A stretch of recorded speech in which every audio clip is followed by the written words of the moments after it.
strike into the crowd. வணக்கம் நண்பர்களே, welcome to my channel CCF உங்கள் cricket with mister cocktail furious and welcome to my cricket சம்பவம் part 7 with Bala. ஒரு gap விட்டுட்டோம். So கண்டிப்பா இது ரொம்ப ரொம்ப இம்பார்ட்டன்டான ஒரு வீடியோ. நேத்தே பண்ணலாம் நினைச்சோம், பட் டைம் கிடைக்கல. ஸோ இந்தியாவோட test squad for the England test series announce பண்ணிட்டாங்க. ஆஸ் எக்ஸ்பெக்டட் சுப்மன் கில்ல தான் கேப்டனா போட்டிருக்காங்க. ஸோ நிறைய விஷயங்கள் இருக்கு இன்னைக்கு அந்த ஸ்குவாடை பத்தி டிஸ்கஸ் பண்றதுக்கு. Hi Bala, welcome. நான் டெஃபினட்டா நம்ம ஸ்குவாடும் பார்த்துட்டோம். எனக்கு ஸ்குவாடும் பார்த்தீங்கன்னா ஒரு மாதிரி நல்லா இருக்குன்னே சொல்லலாம். ஸோ அதெல்லாம் பார்த்தீங்கன்னா உங்களோட சப்ஸ்கிரைபரும் வந்து எதிர்பார்த்துட்டு இருப்பாங்க எப்போ வந்து அண்ணா வந்து ஸ்குவாட் ரிலீஸ் பண்ணுவாருன்ட்டு. ஸோ டெஃபினட்டா நம்ம இந்த வீடியோ வந்து இன்னைக்கு போஸ்டட் ஆயிரும். ஸோ டெஃபினட்டா சப்ஸ்கிரைபர் வந்து ஒரு மாதிரி என்ஜாயபிளா வந்து பார்ப்பாங்கன்னு நான் நம்புறேன். ஆக்சுவலா நேத்தே போட்டிருக்கணும் பாலா, பட் அன்பார்ச்சுனேட்லி கரண்ட் இங்க கொஞ்சம் ப்ராப்ளமா இருக்கு. அதனாலதான் லைவே என்னால வர முடியல நேற்று மேட்ச் முடிச்சோன்னே. சோ இன்னைக்கு நம்ம நிறைய விஷயங்கள் டிஸ்கஸ் பண்ணலாம். So Bala, your first thought ஸ்குவாட பார்த்தோன்னே உனக்கு என்ன தோணுச்சு? எனக்கு ஸ்குவாட பார்த்தோன்னே I was so happy. Yes, ஒரு 2-3 பிளேயர்ஸை பத்தி நம்ம டிபேட் பண்ணலாம். ஏன் எடுக்கல அப்படின்றத நம்ம டிபேட் பண்ணலாம். பட் ஓவரால் பார்க்கும்போது, சீரியஸா இருக்கு இந்த ஸ்குவாடை பார்க்கும்போது இது பெஸ்ட் ஸ்குவாட் அப்படின்ற மாதிரி தோணுச்சு. கேப்டன்ஷிப் ஆப்வியஸ்லி எனக்கு அது ஒரு கன்சர்ன் தான். எனக்குன்னு இல்ல, பல பேருக்கு அது ஒரு கன்சர்ன் தான். ஏன்னா சுப்மன் கில் இன்னும் அவரோட பிளேஸே இன்னும் ஸ்டெடி பண்ணல டெஸ்ட் கிரிக்கெட்ல. அவரை கேப்டனா போட்டிருக்காங்க. ஒரு ரிஸ்க் தான் எடுத்திருக்காங்க. ஒரு யங் கேப்டன் கொடுத்திருக்காங்க பிசிசிஐ. ஒரு என்ன சொல்றது, ஓல்டு பீப்புளுக்கு போறதுக்கு பதில் நம்ம வந்து ஒரு யங் கைக்கு கொடுப்போம். ஸோ தட் வந்து அனதர் ஒரு 6-7 இயர்ஸ்ல அவன் நல்ல ஒரு டெஸ்ட் கேப்டன் ஆயிடுவான்ற மாதிரி ஒரு விஷயத்த வந்து ஃபோர்காஸ்ட் பண்ணி பிசிசிஐ பண்ணியிருக்காங்க. அது வந்து எந்த அளவுக்கு இந்த பர்டிகுலர் கேம்பிள் ஒர்க் அவுட் ஆகுன்றதை நம்ம வெயிட் பண்ணி தான் பார்க்கணும். பட் ஃபர்ஸ்ட் அசைன்மெண்ட்டே ஒரு டஃபான ஒரு ஜாப். இதெல்லாம் பத்தி நீ என்ன நினைக்கிறப்பல? டெஃபினட்டா நீங்க சொன்ன மாதிரி ஸ்குவாட் வந்து எனக்குமே வந்து ஒரு மாதிரி நல்லா சாலிடா எடுத்திருக்காங்கன்னே சொல்லலாம். நம்ம வந்து இந்தியா ஏலே வந்து எதிர்பார்த்தோம். நீங்களே எதிர்பார்த்திருப்பீங்க, நானும் எதிர்பார்த்தோம். அந்த ஹர்ஷதீப் இந்தியா ஏலே ஏன் எடுத்து வரல அப்படிங்கிற மாதிரி நம்ம வந்து எதிர்பார்த்தோம். ஸோ டெஃபினட்டா பாத்தீங்கன்னா இந்தியா ஸ்குவாட்ல வந்து எடுத்து வந்திருக்காங்க. நமக்கு அந்த ஒரு லெஃப்ட் ஆமர் வந்து தேவைப்பட்டுச்சு. ஸோ டெஃபினட்டா வந்து லெஃப்ட் ஆமர் வந்து எடுத்து வந்திருக்காங்க. ஸோ தட்ஸ் அ குட் சைன்னே சொல்லலாம். ஏன்னா ஹர்ஷதீப்பும் பாத்தீங்கன்னா அந்த ரெட் பால்ல வந்து எப்படி போடுறாரு. ஆக்சுவலி இந்தியா ஏல கலீல் அகமது போட்டோன்னே நீங்களும் நானும் அப்படியே சர்ப்ரைஸ் ஆனோம். ஏன்னா அவர் வந்து நாட் அ பேட் பவுலர். அவர் ஒரு இன்ஜுரி கன்சர்ன்ஸ்னால வந்து நம்ம சர்ப்ரைஸ்ட் ஆனோம் ரெட் பாலுக்கு எப்படி சூட்டபிள் ஆவாருன்ட்டு. ஸோ டெஃபினட்டா பாத்தீங்கன்னா இங்கே வந்து ஹர்ஷதீப் வந்து எடுத்துட்டு வந்திருக்காங்க. ஓவரால் பவுலிங் யூனிட்டா இருக்கட்டும், பேட்டிங்குமே வந்து ஒரு நல்ல ஒரு சாலிட் பேட்டிங் லைனப்பா இருக்கு. கருண் நாயர் ரொம்ப நாள் கழிச்சு வந்து டெஸ்ட் கம்பேக் கொடுத்திருக்காரு. தென் சாய் சுதர்ஷன் எடுத்திருக்காங்க. நல்ல ஒரு பெர்ஃபார்மன்ஸ் ஐபிஎல்லையா இருக்கட்டும், ஒரு கவுண்டிலையும் நல்ல பெர்ஃபார்மன்ஸ் கொடுத்திருக்காரு. ஸோ இதெல்லாம் வச்சு அவரை வந்து எடுத்திருக்காங்க. ஈவன் கருண் நாயருமே நல்ல ஒரு கவுண்டி பெர்ஃபார்மன்ஸ் இருந்தது. ஸோ அவரையும் வந்து எடுத்திருக்காங்க. ஓவரால் ஒரு நல்ல ஒரு வெல் பேலன்ஸ்ட் யூனிட்னே சொல்லலாம். கண்டிப்பா. எனக்கு வந்து ஃபர்ஸ்ட் நான் அந்த ஸ்குவாடை பார்த்தோன்னே நான் ஒரு பேரை தான் தேடிட்டு இருந்தேன். உனக்கு தெரியும் நான் எந்த பேரை தேடுவேன்? ஹர்ஷதீப் சிங் இருக்கான் அப்படின்றத பார்த்தேன். அப்பா, ஹர்ஷதீப் சிங் இருக்கான். ஏன்னா எதுக்காக நான் வந்து பாத்தீங்கன்னா ஹர்ஷதீப் சிங் இருக்கணும்ன்றத வந்து ஆணை திருத்தமா சொல்றேன்னா, இங்கிலாந்து கண்டிஷன்ஸ்ல அந்த left arm seam bowlers will always be effective Bala. ஏன்னா சம்டைம்ஸ்ல நீ வந்து லீட்ஸ்லயோ இல்ல வந்து பாத்தீங்கன்னா லார்ட்ஸ்லயோ, சரி லார்ட்ஸ்ல எல்லாம் வந்து பாத்தீங்கன்னா அந்த ஏர்லி மாய்ஸ்சர் இருக்கும். ஓகே, சம்டைம்ஸ் ஓவர் காஸ்டா இருக்கும் கண்டிஷன்ஸ். அங்கெல்லாம் பாத்தீங்கன்னா பால் லைட்டா அப்படி சும்மா அப்படி பூ ஊட்டினா போதும், ஒரு 135 பேஸ்ல அப்படியே ஸ்டெம்ப் லைன்ல போட்டினா போதும், சல்லு புல்லுன்னு போகும். புரியுதா உனக்கு? அண்ட் இங்கிலாந்து பிளேயர்ஸ் முக்கால்வாசி பேஸ் பால் தான் ஆடுவாங்க. அந்த மாதிரி டைம்ல லெஃப்ட் ஆர்ம் சீமர் இருக்கிறது it's always going to help. எனக்கு தெரியல இனிஷியலா வந்து ஹர்ஷதீப் ஸ்டார்ட் பண்ணுவாரான்றது எனக்கு தெரியல. பட் நான் அவர் எப்படி நெட்ஸ்ல போடுவாருன்றதெல்லாம் பார்த்துட்டு in case it is bowling well in நெட்ஸ்ன்னு வச்சுக்கோங்க, டெஃபினட்டா அவரை ஸ்ட்ரைட்டா ஃபர்ஸ்ட் ட்ராக் பண்ணி ஃபர்ஸ்ட் டெஸ்ட் மேட்ச்லயே ஆட வைப்பேன். ஏன்னா அந்த ஒரு என்ன சொல்றது, ஒரு வெரைட்டி இருக்கும் இந்தியன் போலிங்ல. பும்ரா ஒரு பக்கம் வந்து பாத்தீங்கன்னா சிராஜ், ஒரு பக்கம் வந்து பாத்தீங்கன்னா ஹர்ஷதீப் சிங், அண்ட் ஒரு பக்கம் ஷர்துல் தாக்கூர். ஆஸ் யூஸ்வல் இங்கிலாந்து சீரீஸ்னாலே மேண்டேட்டரியா இருக்கிறது வந்து ஷர்துல் தாக்கூர் தான். நம்ம அப்படியே ஸ்குவாடை பத்தி டிஸ்கஸ் பண்ணலாம் போல. அந்த ஷீட்டை நீ ஷேர் பண்ணு. அப்படியே ஒன் பை ஒன்னா நம்ம ஸ்குவாடை பத்தியும் டிஸ்கஸ் பண்ணலாம். அண்ட் சில பிளேயர்ஸ் எல்லாம் மிஸ்ட் அவுட் ஆயிருக்காங்க, அவங்கள பத்தியும் நம்ம டிஸ்கஸ் பண்ணலாம். Yes Bala, thanks for sharing the sheet. Yes, நம்ம வந்து முதல்ல இந்த ஓவரால் 18 மெம்பர் ஸ்குவாடை வந்து பாத்தீங்கன்னா பிரிச்சு பிரிச்சு நம்ம டிஸ்கஸ் பண்ணுவோம். ஸோ தட் ஒரு கிளாரிட்டி கிடைக்கும். ஸோ முதல்ல வந்து பேட்டிங்ல எடுத்துப்போம் Bala. Obviously Shubman Gill captain, Jaiswal, KL ராகுல், Sai Sudharshan, Abhimanyu Easwaran, Karun Nair. So I think இது வந்து பாத்தீங்கன்னா I think it's good players. எல்லாருமே வந்து பாத்தீங்கன்னா டொமஸ்டிக் கிரிக்கெட்ல நிறைய ஆடி இருக்காங்க. சாய் சுதர்ஷன் டொமஸ்டிக்ல ஆடி இருக்காரு, இருந்தாலுமே ஐபிஎல்ல வேற லெவல் ஆடிட்டு இருக்காரு. சோ மோஸ்டா அவர் உள்ள வந்ததே வந்து பாத்தீங்கன்னா எனக்கு தெரிஞ்ச இந்த ஐபிஎல் பெர்ஃபார்மன்ஸ் மூலியமா தான். ஆனா இன்னொரு அட்வான்டேஜ் இருக்கு சாய் சுதர்ஷன் செலக்ஷன்ல. ஏன்னா அவர் கவுண்டி போய் விளையாடி இருக்காரு, அங்க 100 அடிச்சிருக்காரு. So he knows the condition. That one good thing Sai Sudharshan has done என்ன நான் சொல்லுவேன்னா, அந்த ஐபிஎல் விளையாடுறதுக்கு முன்னாடி போய் அங்க கவுண்டியில போய் விளையாடினாரு. ஐ திங்க் அது ஒரு முக்கியமான காரணம் இருக்கும் இந்த ஒரு செலக்ஷன்ல. கேஎல் ராகுல் கீப்பிங் பண்ண போறது இல்ல டெஸ்ட் கிரிக்கெட்ல, ஏன்னா அது ரொம்ப முக்கியம். பேட்ஸ்மேனா அவர் ரொம்ப முக்கியம். ஏன்னா கீப்பிங் எல்லாம் பண்ணி இன்ஜுரி ஆயிடக்கூடாது. அபிமன்யு ஈஸ்வரன் இந்த squad are you surprised Bala? இல்ல ஆக்சுவலி அவர் வந்து ப்ரீவியஸ் ஸ்குவாட்லயே வந்து டிராவல் ஆயிட்டு இருந்தாருன்னா, ஸோ அப்படியே வந்து பேக் பண்ணி எடுத்திருக்காங்க. ஆக்சுவலி நம்ம ப்ரீவியஸ் ஸ்குவாட் டிராவல் பண்ணிட்டு இருந்தாங்கன்னா, சர்ஃப்ராஸ் கான் தானே டிராவல் பண்ணிட்டு இருந்தாரு. ஸோ அவரையும் எடுக்கணும் அப்படிங்கிற மாதிரி வந்து கேட்பாங்க. ஸோ அவரும் வந்து நல்ல ஒரு பெர்ஃபார்மன்ஸ் தான் கொடுத்துருக்காங்க. மேபி அந்த ஒரு 2 பிளேஸ் வந்து எனக்கு கொஞ்சம் ஒரு மாதிரி டவுட்ஃபுல்லா இருந்தது. மேபி அபிமன்யு ஈஸ்வரனுக்கு ஒரு சர்ஃப்ராஸ் கான் வந்து போயிருக்கலாமோ, மேபி வந்து ஒரு ஓப்பனர் பேக்கப்பா கூட வந்து எடுத்திருக்காங்களோ அப்படிங்கிற ஒரு ஃபீல் இருக்கு நான் அபிமன்யு ஈஸ்வரன். நீங்க சொன்ன மாதிரி சாய் சுதர்ஷன் கவுண்டில நல்ல ஒரு பெர்ஃபார்மன்ஸ் அண்ட் கருண் நாயர் நல்ல ஒரு பெர்ஃபார்மன்ஸ்னால தான் வந்து ஸ்குவாட்லயே வந்து எடுத்திருக்காங்க. So that's a good sign. Yeah, that's good sign. நீ சொல்றது கரெக்ட். நான் ஈவன் அபிமன்யு ஈஸ்வரன் கூட வந்து பாத்தீங்கன்னா deserve to get a place. ஏன்னா எஸ், ஆஸ்திரேலியால போய் அந்த கேம் விளையாடினாரு பத்தியா, 2 டூர் கேம் விளையாடினாரு பத்தியா, அதுல வந்து கொஞ்சம் அவர் ஸ்ட்ரகிள் ஆனாரு. நான் இல்லைன்னு சொல்ல மாட்டேன், அவுட் சைட் ஆஃப் ஸ்டம்ப்லாம் கொஞ்சம் ஸ்ட்ரகிள் ஆனாரு. பட் ஸ்டில் அதை வச்சு நம்ம அவரை ஒரேடியா ஜட்ஜ் பண்ணிட முடியாது. இன்டர்நேஷனல் கிரிக்கெட்ல sometimes we have to give chance for these players. And India matches against England, அந்த கவுண்டி டீமோட it's going to be so crucial for Abhimanyu Easwaran. புரியுதா உனக்கு? ஏன்னா இப்ப இதை டெஃபினட்டாண்ணா. பார்க்கும்போது பேக்கப் ஓப்பனரா ஈஸ்வரன் எடுத்திருக்காங்க. எனக்கு தெரிஞ்சு அந்த சஃப்ராஸ் கானோட ஸ்பாட் வந்து ஈஸ்வரன் தான் பிடிச்சிருக்காரு. அது வந்து எவிடென்ட்டா தெரியுது. ஸோ ஐ திங்க் ஓவரால் இந்த பேட்டிங் பார்க்கும்போது I am happy to see Karun Nair, Sai Sudharsan, end of the day Abhimanyu Easwaran, இவங்கலாம் வந்து திருப்பி ஒரு சான்ஸ் நல்லா கிடைச்சிருக்கு. ரோக்கோ ஆடிந்தாங்கன்னா இவங்களுக்குலாம் அந்த வாய்ப்புகள் கிடைச்சிருக்காது, அது வேற விஷயம். அவங்க டைம் முடிஞ்சு போச்சு. So it's big shoes to fill Bala. கண்டிப்பா அதுல எந்த டவுட்டுமே கிடையாது. ஏன்னா டெஃபினட்டா நீங்க சொன்ன மாதிரி ஒரு நல்ல ஒரு சான்ஸ் கொடுத்துருக்காங்க. அது இல்லாம அபிமன்யு ஈஸ்வரனுக்கு வந்து ஒரு பேக் பண்ணி எடுத்திருக்காங்க. ஏன்னா இப்போ இந்தியா சீரிஸ் வந்து அவர் கேப்டன் பண்ண போறாரு. So that's a good sign. ஒரு மாதிரி அவருக்கும் ஒரு நல்ல ஒரு சாய்ஸ் இருக்கும். ஸோ டெஃபினட்டா எங்கேயாவது ஏதோ ஒரு மேட்ச் வந்து ஒரு ஆப்பர்ச்சுனிட்டி கிடைச்சிச்சுன்னா அதை அவர் எப்படி கிராப் பண்றாரு, அதை அதை எப்படி பண்றாருங்கிறத நம்ம வெயிட் பண்ணி பார்ப்போம். யா, ஸோ அடுத்தது விக்கெட் கீப்பர் கிட்ட போகும். திஸ் வாஸ் எவிடென்ட் தான் இல்ல Bala? Obviously Pant test number one ஏன்னா விக்கெட் டெஃபினட். கீப்பர் டெஸ்ட் இல்ல, அது எந்த டவுட்டுமே இல்லை. அவருக்கு பேக்கப் த்ரூ ஜுரல். ஸோ இதுல வந்து நம்மளுக்கு வந்து எந்த ஒரு ப்ராப்ளமும் இல்லை. ஏன்னா நம்ம கிட்ட இருக்கிற 2 பெஸ்ட் விக்கெட் கீப்பர்ஸ் டெஸ்ட் கிரிக்கெட்னு எடுத்துக்கிட்டோம்னா இவங்க 2 பேர் தான். This was expected selection. இதுல நம்ம ரொம்ப ஆராய தேவையில்ல. அடுத்தது ஆல்ரவுண்டர் செக்ஷன் வரும். So fast bowling all-rounders, spin all-rounders 4 பேர் இருக்காங்க. ஸோ முதல்ல spin all-rounders Jadeja and Washington Sundar. இவங்க கண்டிப்பா 11ல, ஐ மீன் சாரி, ஸ்குவாட்ல இருப்பாங்கன்றது எனக்கு நல்லாவே தெரியும். அபார்ட் ஃப்ரம் தட் இதுக்கு மேல ஸ்பின்னர்ஸை எடுத்துட்டு போக முடியாது. But I'm happy that they have taken Kuldeep Yadav also. ஏன்னா குல்தீப் யாதவ் ஒரு எக்ஸ்பேக்டர், அவருக்கு நம்ம வருவோம். ஸோ ஆல்ரவுண்டர்ஸ்ல ஜடேஜா, வாஷிங்டன் சுந்தர், எனக்கு தெரிஞ்சு 2 பேர்ல யாராவது ஒருத்தர் தான் ஆடுவாங்க. சி என்ன சொல்றது, ஓப்பனிங்ல வந்து பென்டெகெட் லெஃப்ட் ஹேண்ட் பேட்ஸ்மேன் இருக்காரு, மிடில் பென் ஸ்டோக்ஸ் இருக்காரு. ஸோ 2 லெஃப்ட் ஹேண்ட் பேட்ஸ்மேனுக்காக வாஷிங்டன் சுந்தர் எடுத்துட்டு போவாங்களா, இல்ல ஜடேஜாவோட எக்ஸ்பீரியன்ஸை கம்ப்ளீட்டா பேக் பண்ணி எடுத்துட்டு போவாங்களான்றது we have to wait and see. அது வந்து நம்மளால ஜட்ஜே பண்ண முடியாது கௌதம் கம்பீர் ஏறால, ஏன்னா யாரை விளையாட வைப்பாங்கன்னு. தாக்கூர், அதாவது இது வந்து ஒரு மஸ்ட் செலெக்ஷனா போயிடுச்சு இங்கிலாந்து சீரீஸ்னாலே. தாக்கூர் வந்து அந்த ஒரு பேலன்ஸ் கொடுப்பாரு, பேட்டிங்லயும் சரி போலிங்லயும் சரி. நிதிஷ்குமார் ரெட்டி ஆப்வியஸ்லி ஆஸ்திரேலியால எம்சிஜில ஒரு சூப்பர் 100 அடிச்சாரு. அண்ட் ரீசெண்டா ஐபிஎல்ல நல்லாவும் போலிங் போட்டுட்டு இருக்காரு. அது ஒரு பாசிட்டிவான ஒரு விஷயம் எனக்கு தெரியுது.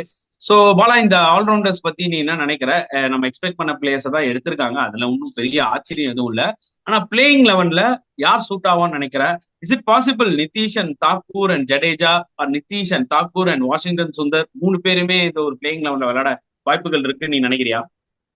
ஆப்வியஸ்லி இப்போ நீங்க சொன்ன மாதிரி ஆல்ரவுண்டர் பார்த்தீங்கன்னா நம்ம எக்ஸ்பெக்ட் பண்ண ஆல்ரவுண்டர்ஸ் தான் வந்திருக்காங்க. எனக்கு தெரிஞ்சு மேபி 2 ஆல்ரவுண்டர்ஸோட போவாங்கன்னு தோணுது. ஒரு spinning allrounder and medium fast bowling allrounder. So அந்த 2 ஆல்ரவுண்டர்ஸோட தான் போவாங்கன்னு தோணுது. I think Jadeja and maybe நிதிஷை வச்சு ஸ்டார்ட் பண்ணுவாங்கன்னு ஒரு ஃபீல் இருக்கு. ஏன் நிதிஷ் சொல்றேன்னா அவர் ஆஸ்திரேலியா சீரிஸ் விளாண்டாரு. ஸோ அவர் அப்படியே வந்து கண்டினியூ பண்ணுவாங்களா, இல்லை மேபி வந்து ஒரு தாக்கூர் அந்த மாதிரி கூட போகிறதுக்கு வாய்ப்பு இருக்கலாம். மேபி 2 பேருமே மாறி மாறி விளாடுவாங்கன்னு ஒரு ஃபீல் இருக்குண்ணா. 5 மேட்ச் டெஸ்ட் சீரிஸ்ங்கிறப்போ மேபி வந்து ஒரு நிதிஷ் எக்ஸாக்ட்லி வந்து ஒரு 2 எக்ஸாக்ட்லி ஆர் 3 வந்து எக்ஸாக்ட்லி விளாடலாம், தென் எக்ஸாக்ட்லி. தாக்கூர் விளாடலாம். கரெக்ட் பாலா, நீ சொல்றது அப்சல்யூட்லி கரெக்ட். ஆனா எனக்கு ஐ ஃபீல் லைக் வந்து பாத்தீங்கன்னா இனிஷியலா தாக்கூருக்கு வாய்ப்புகள் கொடுப்பாங்கன்னு தோணுது. ஏன்னா அவர் இந்த கண்டிஷன்ஸ்ல அவருக்கு எக்ஸ்பீரியன்ஸ் இருக்கு. சோ அதனால மேபி அவரை இனிஷியலா ஸ்டார்ட் பண்ணுவாங்கன்னு தோணுது. சோ நீ சொல்ற மாதிரி it's 5 test match series, obviously எல்லாருக்குமே அந்த வாய்ப்புகள் கிடைக்கும். சோ அதுல எந்த ஒரு டவுட்டுமே கிடையாது. வெயிட் பண்ணி பார்ப்போம் யாருக்கு கொடுக்க போறாங்கன்னு சொல்லிட்டு. சோ அட்லீஸ்ட் ஒரு ஆல்ரவுண்டர்ஸ்ன்றதுனால இவங்க 2 பேரும் ஒரு ஆப்ஷன் தராங்க. அது ஒரு சின்ன ஒரு பேலன்ஸ் கொடுக்கும் டீம் இந்தியாவுக்கு. சோ அடுத்தது ஃபாஸ்ட் பவுலிங் டிபார்ட்மெண்ட்ல வருவோம். ஒரு விஷயம் மட்டும் கிளியரா எனக்கு தெரிஞ்சது பாலா, பும்ரா வந்து 5 டெஸ்ட் மேட்ச்ல அவரே சொல்லியிருக்காரு என்னால மேக்ஸிமம் 3 டெஸ்ட் மேட்ச் தான் ஆட முடியுன்ற மாதிரி பிசிசிஐ கிட்ட கம்யூனிகேட் பண்ணியிருக்காரு. அப்படின்றதுனாலதான் வந்து பாத்தீங்கன்னா they have gone with that particular extra seamer. Clear கட்டா தெரியுது. உனக்கு புரியுதா? ஈஸியா ஏன்னா வந்து அந்த ஒரு டெஃபினட்டா. சீமரை தூக்கிட்டு இன்னொரு பேட்ஸ்மேன் எடுத்திருக்கலாம். ஈஸியா அந்த சீமரை தூக்கிட்டு இன்னொரு பேட்ஸ்மேன் எடுத்துக்கலாம். ஒரு சர்ஃப்ராஸ் கான் தான் வந்து பாத்தீங்கன்னா ஈஸ்வரன் ரீப்ளேஸ் பண்ணியிருக்காரு. ஆனா ஆக்சுவலா ஒரு எக்ஸ்ட்ரா அவங்க ஃபாஸ்ட் பவுலர் எடுத்திருக்காங்க பாத்தியா, அந்த பிளேஸ்லயுமே வந்து பாத்தீங்கன்னா ஒரு எக்ஸ்ட்ரா பேட்ஸ்மேன் எடுத்திருக்கலாம். ஆனா அவங்க எடுத்த டிசிஷன் கரெக்ட் நான் சொல்லுவேன். பிகாஸ் பும்ரா 3 டெஸ்ட் மேட்ச் தான் ஆட போறாரு. ஏன்னா அவரோட இன்ஜுரி ரொம்ப இம்பார்ட்டன்ட். அவரோட ஃபிட்னஸ் ரொம்ப இம்பார்ட்டன்ட். அவரை போட்டு ஓவர்லோட் பண்ணிடக்கூடாது. சோ அதனால இன் பிட்வீன்ல வந்து பாத்தீங்கன்னா சில டெஸ்ட் மேட்சஸ் அவர் ஸ்கிப் பண்ணலாம். சோ அதுக்கு பேக்கப் போலர்ஸ் கண்டிப்பா தேவை. சோ அந்த வகையில 5 ஃபாஸ்ட் போலர்ஸ் அவங்க எடுத்தது I feel like it is a good option நான் நினைக்கிறேன். பிளஸ் தாக்கூர், நிதிஷ் இருக்காங்க சைட்ல. சோ பும்ரா, சிராஜ், பிரசித், ஆகாஷ் தீப், ஹர்ஷதீப், எனக்கு தெரிஞ்சு இப்ப கரண்டா டெஸ்ட் டீம்ல இந்த ஒரு 5 ஃபாஸ்ட் போலர்ஸ் யாருங்க எடுக்கலாம் அப்படின்னு கேட்டா இந்த ஃபாஸ்ட் பாலர்ஸ் தான் நான் நினைக்கிறேன். பாலா, நீ என்ன ஃபீல் பண்ற? சவுண்ட் கேக்குதா? கேக்குது. இப்ப பட்டா சவுண்ட் இங்க வெடிச்சுது, அது கேட்டுச்சா? இல்ல இல்ல. இல்ல இல்ல இல்ல அதெல்லாம் ஒண்ணு. Okay okay okay. டெஃபினட்டா இப்ப நீங்க சொன்ன மாதிரி வந்து பும்ரா வந்து ஒரு மாதிரி அவங்க வந்து ஓவர்லோட் பண்ணக்கூடாதுன்னு பாத்தீங்கன்னா அஜித் அகர்கரும் வந்து சொல்லியிருந்தாரு. ஸோ அவர் வந்து ஒரு 3 to 4 மேட்சஸ் தான் வந்து விளாட போறாரு அப்படிங்கிற மாதிரி வந்து சொல்லியிருந்தாங்க. So that's a good sign. ஏன்னா அவர் வந்து ரொம்ப ஓவர்லோட் பண்ணாங்கன்னா நம்ம பிஜிடி சீரிஸ்லேயே பார்த்துருப்போம் என்ன ஒரு இன்ஜுரி அவருக்கு ஆச்சுங்கிறது. ஆல்மோஸ்ட் பாத்தீங்கன்னா அவரோட கெரியர் வந்து க்ளோஸ் ஆகிற நிலைமையில இருந்து தப்பிச்சு வந்திருக்காருன்னே சொல்லலாம். ஸோ அதனால வந்து அவர் வந்து ஒரு மாதிரி ஓவர்லோட் பண்ணாம ஒரு 3 to 4 மேட்சஸ் விளாடுற மாதிரி வந்து டிசிஷன் பண்ணியிருக்காங்க. So that's a good thing அப்படின்னே சொல்லலாம். ஏன்னா கரெக்டா வந்து ஒரு மாதிரி மினிமமெல்லாம் விளையாடுவாரு. அதை தாண்டி பாத்தீங்கன்னா நல்ல ஒரு ஃபாஸ்ட் bowling பேக்கப் வச்சிருக்காங்க. ஒரு ஆகாஷ் தீப் இருக்காரு, தென் ஹர்ஷதீப் வந்து எடுத்திருக்காங்க. So that's a good sign. ஒரு லெஃப்ட் ஆர்மர் நம்ம இந்தியாவுக்கு தேவைப்பட்டுச்சு. ஸோ அது வந்து கிடைச்சிருச்சு. தென் பாத்தீங்கன்னா பிரசித் கிருஷ்ணா இருக்காரு. இப்போ ரீசெண்ட் ஐபிஎல் பெர்ஃபார்மன்ஸ் நல்லா இருக்கு. லாஸ்டா பிஜிடி அவர் கடைசியா தான் வந்தாரு, அதுலயும் ஒரு நல்ல ஒரு பெர்ஃபார்மன்ஸ் கொடுத்திருந்தாரு. ஸோ ஓவரால் ஒரு நல்ல ஒரு bowling யூனிட்னே சொல்லலாம். இப்ப கரண்டா ஃபிட்னஸ் வைஸ்ல எடுத்து பார்க்கும்போது, ஃபார்ம் வைஸ்ல எடுத்து பார்க்கும்போது இதுதான் பெஸ்ட் 5 ஃபாஸ்ட் பவுலர் நான் கண்டிப்பா சொல்லுவேன். இதுல ஒரு பெரிய ஃபாஸ்ட் பவுலர் மிஸ் ஆறாரு Bala, Mohammed Shami. Mohammed Shami. This was expected தான். ஏன்னா எனக்கு தெரிஞ்சது ஆக்சுவலா அவர் T20 விளையாடும் போதே அவர் இன்ஃபேக்ட் சாம்பியன்ஸ் ட்ராஃபி ஆடும் போதே ஒரு ஃபுல் ஃபிட்னஸ் இல்லைன்றது கிளியரா தெரிஞ்சது. அண்ட் T20ல எப்ப ஐபிஎல் ஒரு எஸ்ஆர்எச் விளையாடும் போது பாத்தீங்கன்னா அங்கேயுமே கொஞ்சம் ரஸ்டியா தான் இருந்தாரு. Test cricket is not a joke. நீ வந்து கம்ப்ளீட்டா ஃபிட்டா இருக்கணும். ஆனா ஃபுல் ஃபிட் ஷமி டெஃபினட்டா வேற லெவல்ல இருந்திருக்கும் பாலா. அது ஒரு டிசப்பாயின்மெண்ட் எனக்கு ஹியூஜா இருக்கு. அதனாலதான் நான் ஹர்ஷதீப் சிங் ஏன்னா ஒரு சீமர், உனக்கு ஒரு லெஃப்ட் ஆர்ம் சீமர், ஒரு விக்கெட் டேக்கிங் போல தேவை அப்படின்னும் போது பாத்தீங்கன்னா டெஃபினட்டா ஷமியை நான் மிஸ் பண்ணுவேன். ஒரு ஃபுல் ஃபிட் ஷமியை நான் கண்டிப்பா மிஸ் பண்ணுவேன். இப்போ ஒரு ஃபுல் ஃபிட் இல்லாததுனால அவர் டீம்ல எடுக்கிறதுலயும் அர்த்தம் கிடையாது. சோ அதை நான் கண்டிப்பா அந்த பாயிண்ட் ஆஃப் வியூ நான் என்னால புரிஞ்சுக்க முடியுது. ஆகாஷ் தீப் தான் அந்த ரோலை பண்ணுவாருன்னு நினைக்கிறேன், மோஸ்டா ஷமியோட ரோலை. But let's wait and see whether 4 fast போலரை வச்சு இந்தியா போவாங்களா, இல்ல 3 ஃபாஸ்ட் போலர் ஒரு ஆல்ரவுண்டர் போவாங்களா. பட் எனக்கு தெரிஞ்ச அந்த பேலன்ஸ்க்கு அவங்க தாக்கூர் இல்ல நிதிஷா விளையாடியே ஆகணும். இல்ல பாலா, வேற ஆப்ஷன் ஏன்னா இல்ல. டெஃபினட்டா. பட் ஆனா எனக்கு தெரிஞ்சு ஒரு bowling ஆல்ரவுண்டரோட போவாங்கன்னு ஒரு ஃபீல் இருக்கு. மேபி சிராஜ் அண்ட் பிரசித் கிருஷ்ணா, பும்ரா இந்த 3 ஃபாஸ்ட் bowling-ஓட போயிட்டு பும்ரா ரெஸ்டா இருக்கிற சமயத்துல பாத்தீங்கன்னா மேபி ஒரு ஆகாஷ் தீப் ஒரு ஹர்ஷதீப் அவங்க உள்ள வருவாங்கன்னு ஒரு ஃபீல் இருக்குண்ணா. ஓகே, சி அதை நம்ம வெயிட் பண்ணி பார்க்கலாம். எனிவே ஒரு காம்பினேஷன்ஸ் இருக்கு, நம்ம வெயிட் பண்ணி பார்ப்போம். அடுத்த ஒரு முக்கியமான ஒரு டிபேட் பாலா, ஸ்ரேயாஸ் ஐயர் ஏன் எடுக்கலன்னு நிறைய பேர் நெட்டிசன்ஸ்க்கு எல்லாம் பயங்கரமா சோசியல் மீடியால போட்டுட்டு இருக்காங்க. எஸ், அவர் டொமஸ்டிக்ல நல்லா விளாண்டாரு, ஐபிஎல் இப்ப செமையா விளையாடிட்டு இருக்காரு, சாம்பியன்ஸ் ட்ராஃபில நல்லா விளாண்டாரு, no doubt about it Bala. ஆனா என்னைக்குமே எனக்கு ஒரு அசம்ஷன்ஸ் இருந்திருக்கு ஸ்ரேயாஸ் ஐயரை பத்தி. இது நான் எல்லா இடத்துலயுமே சொல்லியிருக்கேன். இது கொஞ்சம் என்ன ப்ரோ ஓவரா பேசுறீங்க அப்படின்ற மாதிரி தான் இருக்கும். நான் அதுக்காக ஒரு பிளேயரை வந்து டவுன் பண்ணல. ஆனா எனக்கு தெரிஞ்சு அவே கண்டிஷன்ஸ்ல ஸ்ரேயாஸ் ஐயர் அவரோட ஃபுட் ஒர்க் நான் சொல்லியிருக்கேன், அவரோட அந்த long lift rooted to the crease கண்டிப்பா ஸ்ட்ரகிள் ஆக சான்சஸ் நிறைய இருக்கு பாலா. ஏன்னா இந்தியால சப்கான்டினென்ட்ல வேணா அவர் நல்லா ஆடிடலாம், ஆனா அவேல ஸ்ட்ரகிள் ஆக சான்சஸ் நிறைய இருக்கு. எஸ்பெஷலி சவுத் ஆப்பிரிக்கால போய் அவர் திணறினாரு. 3-4 பால் அவரால் தாக்கு பிடிக்க முடியல. புரியுதா உனக்கு? பவுன்சர் டாக்டிக்ஸ் எல்லாம் தேவையில்ல, அவுட் சைட் ஆஃப் ஸ்டம்ப் அவரோட அந்த ஃபுட் ஒர்க். ஒயிட் பால்ல நீ அப்படி புஷ் பண்ணி ஆடிடலாம், டெஸ்ட் கிரிக்கெட்ல நீ அப்படி ஃபுட் ஒர்க் இல்லாம அப்படி புஷ் பண்ணி ஆடுறது ரொம்ப கஷ்டம். Either Shreyas Iyer counter attack தான் பண்ணணும் டெஸ்ட் கிரிக்கெட்ல, இங்கிலாந்து ஆடுற பேஸ்பால் மாதிரி தூக்கி தூக்கி தான் அடிக்கணும். ஆனா இந்தியாவுக்கு அந்த மாதிரி ஒரு பிளேயர் மிடில் ஆர்டர்லாம் நம்மளுக்கு தேவைப்படாது. நம்மளுக்கு மிடில் ஆர்டர்லாம் கொஞ்சம் ஒரு சாலிடிட்டி தேவைப்படும். அதுதான் அவங்க யோசிச்சிருக்காங்க. இப்ப நீ யோசிச்சு பாரு, ஸ்ரேயாஸ் ஐயர் நீ கூட்டு போனீங்கன்னா விளையாடிதான் ஆகும். நீ மிடில் ஆர்டர்ல ஸ்ரேயாஸ் ஐயர் நீ விளையாடினா என்ன ஆகும்னு பாத்தீங்கன்னா அந்த ஸ்டெபிலிட்டி கிடைக்குமா, அதுதான் ஒரு இம்பார்ட்டன்டான ஒரு ஃபேக்டர். ஏன்னா ரிஷப் பண்ணிட்டும் வந்து பாத்தீங்கன்னா அன்ஆர்த்தடாக்ஸா விளையாடுவாரு. ஓகே, சோ ஸ்ரேயாஸ் ஐயரும் அந்த மாதிரி தான் விளையாடுவார். அதுக்கப்புறம் ஆல்ரவுண்டர்ஸ் வந்துருவாங்க. சோ இன்கேஸ் நீ ஒரு 36 for 3 அந்த மாதிரி போயிட்டீங்கன்னா சாலிடா நின்னு ஒரு டெஸ்ட் கிரிக்கெட் விளையாடுற பிளேயர் யாருன்னு பாத்தீங்கன்னா அவங்க அந்த மாதிரி பிளேயர் தான் போவாங்க. Shreyas Iyer obviously is fantastic, அதுல எந்த டவுட்டுமே கிடையாது. ஐ ஆல்வேஸ் ரேட் ஹிம் இந்த white ball, some level player. அவன் ஒயிட் பால்ல அவன மாதிரி அடிக்க முடியாது. ஓகே, பீக் ஃபார்ம்ல ஸ்ரேயாஸ் ஐயர்லாம் நம்ம ரீசெண்டா பார்த்துட்டு தான் இருக்கோம். வேர்ல்டு கப்லயே பார்த்தோம், 2023 வேர்ல்டு கப் வேற லெவல்ல விளையாடிட்டான். Nothing against Shreyas Iyer. ஆனா டெஃபினட்டா டெஸ்ட் கிரிக்கெட்ல சீனா கண்டிஷன்ஸ்ல அவனோட டெக்னிக் டெஃபினட்டா ஸ்ட்ரகிள் ஆகும். இந்த பாயிண்ட் நான் ஏற்கனவே சொல்லியிருக்கேன். அந்த ஒரு விஷயத்தினாலதான் இவங்க எடுக்கல. ஓகே, நிறைய பேர் வந்து செலக்டர்ஸ் குறை சொல்லிட்டு இருக்காங்க. ஆனா நம்ம எல்லா பிளேயருமே எடுக்க முடியாதுல, ஆல்ரெடி 18 பிளேயர் எடுத்திருக்காங்க. சோ அப்படின்னும் போது சஃப்ராஸ் கானோட ஒமிஷன் எனக்குமே கொஞ்சம் ஆச்சரியமா தான் இருந்தது. ஆனா என்னால அது புரிஞ்சுக்க முடிஞ்சுது. அபிமன்யு ஈஸ்வரன் ஒரு பேக்கப் ஓப்பனர் எடுத்திருக்காங்க. 2 விக்கெட் கீப்பரும் உனக்கு தேவை. பும்ரா வந்து 3 டெஸ்ட் மேட்சுக்கு மேல விளையாட மாட்டாரு. சோ உனக்கு இன்னும் ஒரு எக்ஸ்ட்ரா ஃபாஸ்ட் பவுலர் தேவை. நீ எங்க போய் கை வைக்கலாம்னா குல்தீப் தேவையா அப்படின்ற மாதிரி. பட் குல்தீப்ன்றவர் ஒரு எக்ஸ்பேக்டர் பவுலர். ஓகேவா, இன்னைக்குமே ஒரு ஸ்குவாட்ல இருக்கிறது தப்பு கிடையாது. சோ எனக்கு ஓவராலா இந்த செலக்ஷனை நான் வந்து ரொம்ப நேரமா யோசிச்சு பார்த்துட்டு இருந்தேன் எப்படி செலக்ட் பண்ணிருப்பாங்கன்னு சொல்லிட்டு. எனக்கு ஃபேரா தான் தோணுச்சு. இதோட ஸ்ரேயாஸ் ஐயருக்கு எண்ட் ஆஃப் த ரோடா டெஸ்ட் கிரிக்கெட்லன்னு கேட்டா நான் இல்லன்னு தான் சொல்லுவேன். மேபி ஒரு ஹோம் சீரிஸ் வரும்போது வேற ஏதாவது ஒரு பிளேயர் சரியா பெர்ஃபார்ம் பண்ணலன்னா அவர் திருப்பி கூட ஒரு கம்பேக் கொடுக்கலாம். ஆனா இந்த ஃபர்ஸ்ட் இன்ஸ்டன்ஸ்ல ஸ்ரேயாஸ் ஐயரை செலக்ட் பண்ணாம இருந்தது எனக்கு அதோட மீனிங் புரிஞ்சது. ஆக்சுவலா பாலா, உன்னோட கருத்து என்ன? ஏன்னா டெஃபினட்டா இப்போ நீங்க சொன்ன மாதிரி ஸ்ரேயாஸ் ஐயர் வந்து கொஞ்சம் அந்த ஒரு மாதிரி அவுட் சைடில் வந்து outside of the India வந்து ஒரு மாதிரி ஸ்ட்ரகிள் ஃபீல் பண்ணியிருக்காரு. ஸோ அது இல்லாமல் நம்ம எடுத்த பிளேயர்ஸும் பார்த்தீங்கன்னா நல்ல ஒரு வெல் பேட்டடாக வந்து இருக்காங்க. ஒரு கருணா சான்ஸ் கொடுத்துருக்காங்க, சாய் சுதர்ஷன். ஸோ இவங்கெல்லாம் வந்து அந்த மிடில் ஆர்டரில் வந்து ஒரு ஸ்டேபிள் கொடுப்பாங்க. ஸோ நீங்கள் சொன்ன மாதிரி ஒயிட் பாலில் பார்த்தீங்கன்னா ஸ்ரேயாஸ் ஐயர் இஸ் ஃபென்டாஸ்டிக் அப்படின்னே சொல்லலாம். நம்ம ஓடி ரீசெண்ட் சாம்பியன்ஸ் ட்ராஃபிலாம் வந்து பார்த்துருப்போம், செமையா விளாண்டாருன்னே சொல்லலாம். அந்த ஒரு இன்ஜுரிக்கு அப்புறத்துலேருந்து வந்துமே பார்த்தீங்கன்னா லாஸ்ட் இயர் வந்து தான் நினைக்கிறேன், அந்த வேர்ல்டு கப்புக்கு முன்னாடி இன்ஜுரி இருந்தது. ஸோ அதுக்கப்புறம் வந்த டீம்லையுமே பார்த்தீங்கன்னா ஒயிட் பாலில் ஃபேபுலஸாக விளாண்டாருன்னே சொல்லலாம். ஸோ அது வந்து ஒரு நல்ல ஒரு இதுன்னே சொல்லலாம். ஸோ ஒயிட் பால்ல அவர் வந்து சூப்பராக இருக்கலாம். பட் ரெட் பால் இன்னுமே வந்து ஒரு டைம் எடுக்கலாம். மேபி அப்கமிங் சீரீஸ்ல இன்னுமே வந்து ரஞ்சிஸ்லாம் வரும். ஸோ அதெல்லாம் வந்து நல்லா ஒர்க் அவுட் பண்ணாருன்னா டெஃபினட்டா நீங்க சொன்ன மாதிரி நம்ம ஹோம் கிரவுண்ட்ல வந்து அவர் ஆடுறதுக்கு வாய்ப்புகள் இருக்கலாம். எங்கேயாவது ஒரு சான்ஸ் அவர் கிடைக்கும் டெஃபினட்டா. கண்டிஷன்ஸ்க்கு ஏற்ற மாதிரி ஈவன் ஸ்ரேயாஸ் ஐயருக்கும் வாய்ப்புகள் கிடைக்கும் இன் ஃபியூச்சர்ன்றது என்னோட ஒரு பாயிண்ட் ஆஃப் வியூ. அவ்வளவுதான் டன் அண்ட் டெஸ்டட்ன்றது கிடையாது. சோ நம்ம வந்து ரொம்பவும் வந்து இல்ல ரொம்ப கிரிட்டிசைஸும் பண்ணக்கூடாது கைஸ். ரோகோ போயிட்டாங்க அப்போ. சோ இது வந்து வந்து பாத்தீங்கன்னா ஒரு it's it's transition period for team India. So புது கேப்டன் கில்லோட எரா ஸ்டார்ட் ஆகுது. ஸோ கண்டிப்பா நிறைய சேலஞ்சஸ் ஃபேஸ் பண்ணுவாங்க. எனக்கு இப்பே சில கமெண்ட்ஸ் எல்லாம் ஆக்சுவலா படிக்கும் போது எனக்கு கடுப்பா இருக்கு.